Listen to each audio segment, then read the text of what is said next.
Elon Musk a demandé à ses abonnés sur Twitter s'il devrait vendre 10% de ses parts dans Tesla.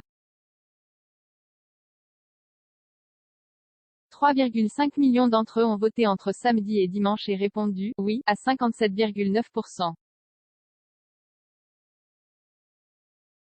J'étais prêt à accepter le résultat quel qu'il soit, a indiqué l'entrepreneur qui utilise régulièrement le réseau social pour faire des annonces inattendues ou des commentaires étonnants. Il n'a pas précisé toutefois quand il comptait écouler ses actions, ni comment. Le fantasque patron du fabricant de véhicules électriques semblait avoir dans sa ligne de mire une récente suggestion de parlementaires démocrates, proposant d'imposer plus lourdement les super riches en visant leurs actions, généralement taxées uniquement lorsqu'elles sont vendues. Elle a été a priori laissée de côté pour l'instant. Il pourrait récupérer 21 milliards de dollars. Elon Musk avait déjà critiqué cette proposition fin octobre, écrivant dans un tweet « Ils finissent par épuiser l'argent de tous les autres et viennent chercher le vôtre ». Samedi, il a de nouveau abordé le sujet en écrivant « On a beaucoup parlé ces derniers temps des gains non réalisés comme un outil d'évasion fiscale, je propose donc de vendre 10% de mes actions Tesla ». Son tweet renvoyait à un mini-sondage proposant aux internautes de voter « oui » ou « non ».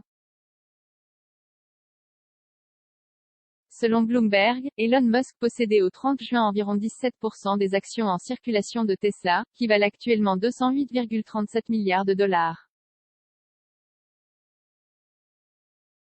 En écoulant 10% de ses parts, il pourrait donc théoriquement récupérer un peu moins de 21 milliards de dollars.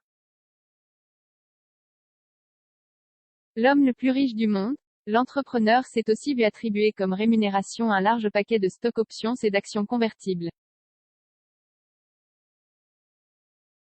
Sa fortune a gonflé avec la récente envolée du titre, passé d'environ $130 début 2020 à 1222,09 $ vendredi soir. Avec ses participations dans ses autres entreprises, en particulier le constructeur de fusées SpaceX, Elon Musk est théoriquement l'homme le plus riche au monde avec une fortune estimée par Bloomberg à 338 milliards de dollars.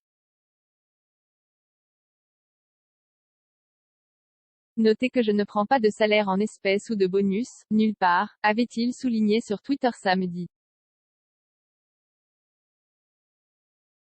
Je n'ai que des actions, la seule façon pour moi de payer des impôts personnellement est donc de vendre des actions, ajoutait-il.